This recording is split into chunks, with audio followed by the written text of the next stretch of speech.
In this video, you will learn how to sell your domain name on Godaddy. Selling your domain name on Godaddy is a simple process. Follow these steps. Go to the Godaddy website and sign into your account. If you're not already a member of the Godaddy auctions, you'll need to join. Godaddy auction page allows you to join for a small membership fee. This makes it eligible for you to list your domain for sale on the platform.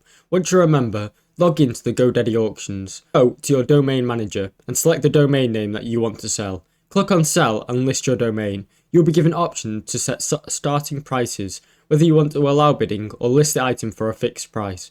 You can choose an auction to your domain or set a number of days. Start bidding or buy now. Decide if you want to set a start bidding or sell now price. Choose an auction duration, typically 7 to 10 days.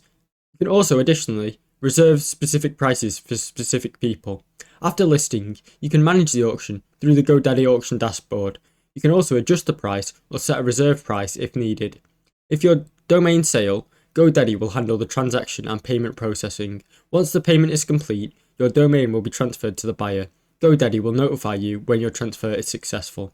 Thanks for watching. Don't forget to like and subscribe.